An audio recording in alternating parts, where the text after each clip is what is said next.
Hello everyone, সবাই কেমন আছেন? আশা করছি সবাই অনেক বেশি ভালো আছেন। আপনারা আপাতত যেহেতু অনেকটা সময় পেয়ে পাচ্ছেন, এই সময়ের মধ্যে বেশ কিছু প্রশ্ন পড়ে নেওয়া যেতেই পারে। তা আপনারা এখানে আপনারা দেখতে পাচ্ছেন আপনাদের পরীক্ষা হবে ২০২৫ অথবা ২০২৬-এ। আপনাদের বিষয় হলো বাংলাদেশের রাজনৈতিক সংবিধান ও উন্নয়ন। বিষয় কোড হলো ২৩1901। এখন কথা হলো, এগুলো কি ফাইনাল সাজেশন, একদম ফাইনাল সাজেশন আপনার? না। আমি সাধারণত রুটিন বের হওয়ার পরে ফাইনাল একদম শর্ট এবং কমন উপযোগী সাজেশন মেক করে থাকি। এগুলোর মধ্যে বাদ যাবে, এগুলো যুক্ত হবে। যেহেতু আপনি আপাতত অনেকটা সময় পাচ্ছেন, সেক্ষেত্রে আপনি এগুলো পড়তেই পারেন। যারা অলরেডি আমাকে হোয়াটসঅ্যাপে প্রচুর নক দিয়ে রেখেছে, আমি সাজেশন এখন সেল করতেছি না। আমি আরও কিছুদিন পর আপনাদেরকে অ্যানাউন্সমেন্ট করব। তার পরবর্তীতে আপনারা আমার কাছ থেকে পেইড সাজেশনটি পাবেন।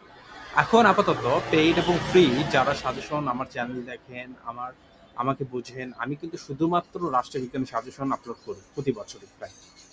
আম টানা একটা বছর আমি আপলোড করতে পারি নাই, বেশ কিছু প্রশ্ন মানে প্রবলেম থাকার কারণে। এখন এই সাবজেক্টের জন্য গুরুত্বপূর্ণ ১০টি রচনামূলক প্রশ্ন আপনি দেখতে পাচ্ছেন এখানে। সেটা হলো ভাষা আন্দোলনের রাজনৈতিক তাৎপর্য বিশ্লেষণ করো। খুবই গুরুত্বপূর্ণ একটি প্রশ্ন, এটা অবশ্যই করে নেবেন। আর এগুলো হলো জাস্ট একভাবে ইঙ্গিত দেওয়া হয়েছে আপনি কোন কোন বিষয়গুলো পরীক্ষায় লিখতে হচ্ছে এই অর্থে, ঠিক আছে? এগুলো আপনি চাইলে নোট করতেও পারেন, নাও করতে পারেন। কিন্তু এবার আমরা যেহেতু শর্ট সাজেশন দিব, রুটিন বের হওয়ার পরে খুবই কমন উপযোগী সাজেশন থাকবে, স্টামার্ক দেওয়া থাকবে, এবং আরেকটা বিষয় হলো এবং উত্তরগুলো কি পড়বেন না পড়বেন আমরা ইন ডিটেল আপনাদেরকে দিয়ে দেবো। আপনি চাইলে মোবাইলেও বসেও পড়তে পারবেন, এবং এলোমেলো কথাবার্তা না, প্রাসঙ্গিক, বিস্তারিত, সুন্দর এবং পরিমার্জিত ভাষায় যেটা লিখে থাকবে, ঠিক আছে? ২ নাম্বার হলো ৬ দফা দাবি রাজনৈতিক গুরুত্ব ব্যাখ্যা করো।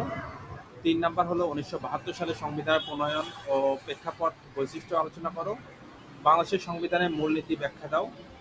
এবং ৫ নাম্বার হলো চতুর্থ দ্বাদশ সংবিধানের প্রভাব আলোচনা করো।